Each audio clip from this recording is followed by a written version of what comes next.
Hello, this is Louise Sorrell. I'm talking to TV Confidential, and you should tune in because they're really wonderful.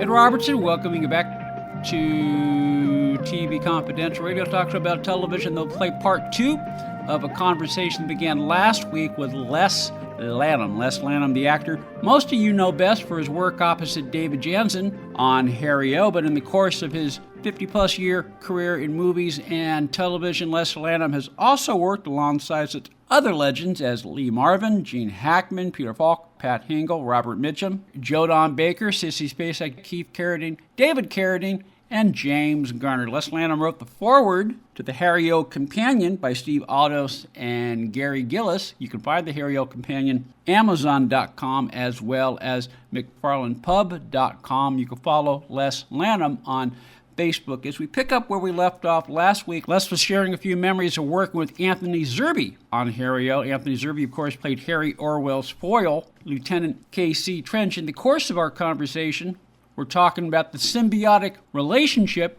between Harry O and Lieutenant Trench and the on-screen chemistry between David Janssen and Anthony Zerbe. They really had this kind of friendly, and sometimes not so friendly, push-pull kind of relationship. Yeah. It wasn't really antagonistic, but it wasn't exactly what you would call a love affair. Yes, Zerbe described it to me as a symbiotic relationship. You know, They needed each other. To quote from Jerry Maguire, in a way they completed each other, even though they were diametrically opposite personalities, but they had a mutual respect for each other as professionals. It's funny you would put it that way. I studied hypnotherapy out in Los Angeles for about a good solid year, and I became a certified hypnotherapist. There are people who will tell you that I've been certifiable for a long time. But one of the things in relationships is that opposites do attract. Yeah. We are inexplicably and subliminally drawn to people who have characteristics that we lack in our own personalities and own skill set or whatever. And we're drawn together because both parties recognize that. And that's it true in romantic relationships and otherwise. We just, so they wrote that into the script, and it worked beautifully with David and Tony. And the few times that I worked with Tony in scenes where I was sort of the protagonist, or I was the burr under his battle. My favorite episode of yours, which I understand is also your favorite episode, was Mr. Five and Dime, where you had the most screen time with Zerbe as well as with Janssen. And it's my favorite scene in that show. I mean, for those who haven't seen the show, Lester and Harry, it is as close to a straight comedy as Harry O did. There's a series of misunderstandings that get Harry and Lester in trouble with Lieutenant Trench. And things get so bad that Harry says to Lester, if we don't straighten this out, Trench is going to have me deported. And Lester says, he can't do that, you're a U.S. citizen. And Harry says, that's how bad it is. Yeah. And then we were walking. Now this is, I think we were on our way from the car to a mortuary. Is that right? Yes. Okay. We're on our way, and an ad-lib line came to me. We were going, and my character says, well, I hope your theory works this time. And he says, what do you mean, my theory? And I said, well, you get this wrong one more time, Trench is going to put a hit out on you. He said, you had to say it.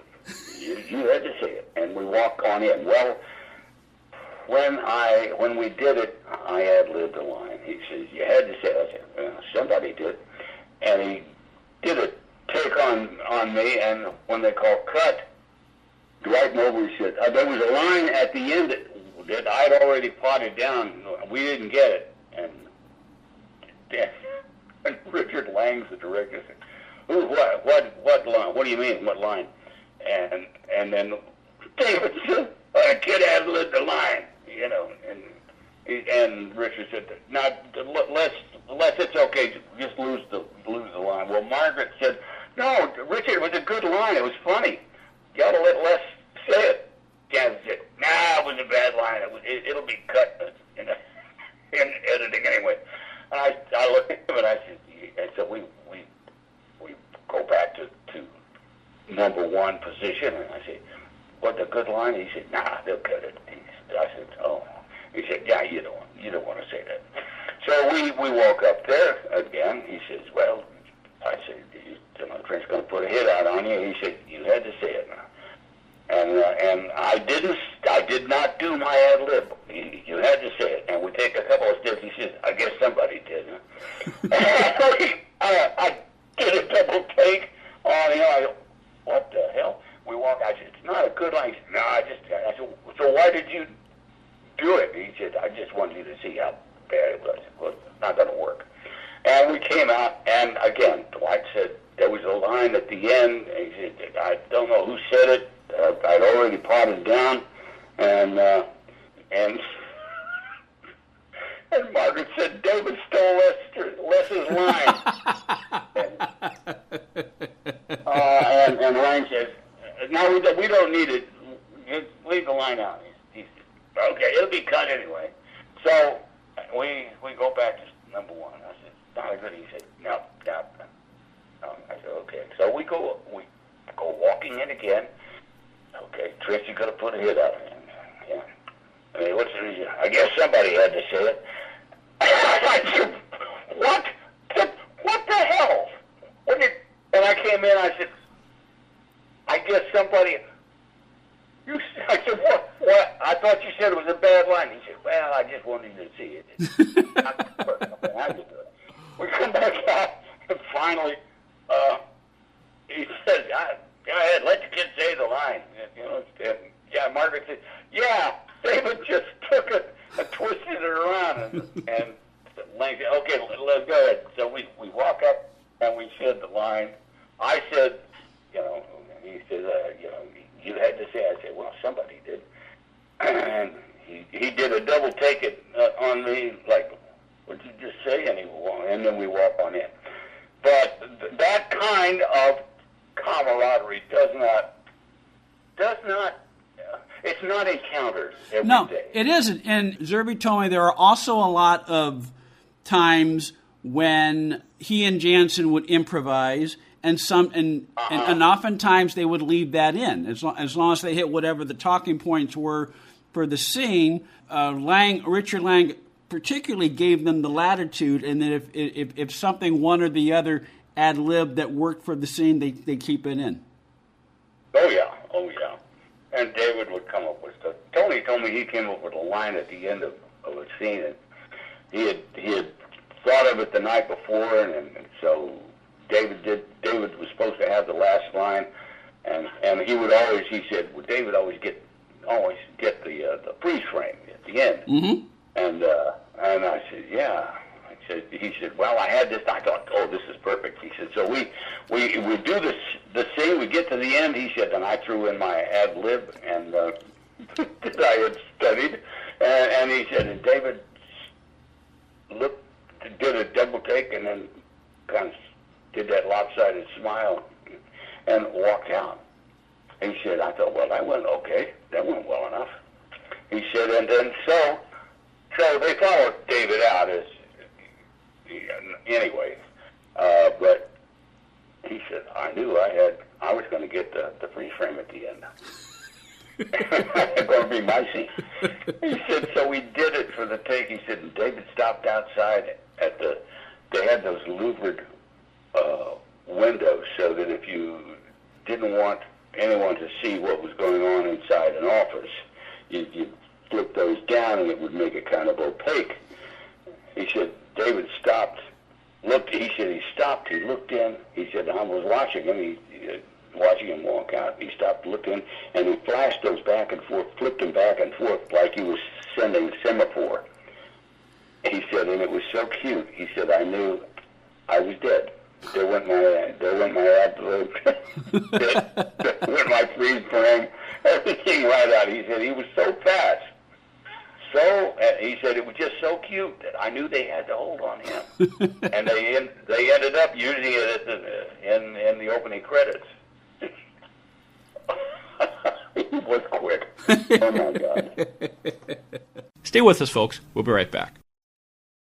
One more item. If you're starting a company, particularly one that is in an emerging market, you know that averting any sort of legal dispute is crucial to your business plan. Our friends at Tectonic Law offer an array of services that can help you avoid and preempt future litigation while also developing and protecting your intellectual property and intangible assets. Tectonic Law serves the needs of a host of emerging industries throughout California and beyond, including industrial designers, beverage makers, artists, farmers, retail stores, health practitioners, wellness experts, cosmetics manufacturers, nonprofit organizations, innovators in sustainable practices, and libraries. Go to tectoniclaw.com to learn more about how Tectonic Law can help your business thrive.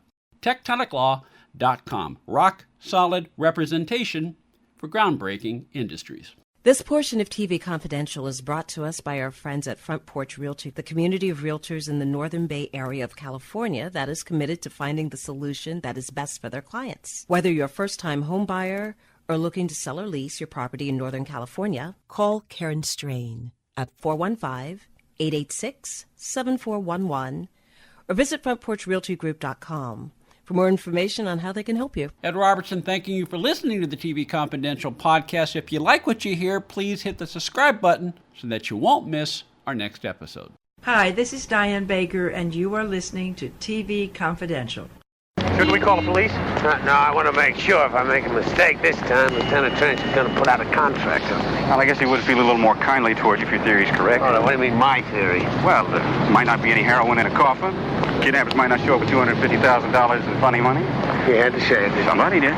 Les Lannom is on the line with us. Les Lannom, the actor known around the world as Lester Hodges on Harry O. Les wrote the foreword to the Harry O. Companion by Steve Aldos and Gary Gillis, available now, Amazon.com. Les is also involved in another book project, are you not? You mentioned the book that I'm doing. I've got two things that I do since I've been back here. Mm-hmm. Three things. One, I play the bagpipes, and I play it at funerals. Mm-hmm.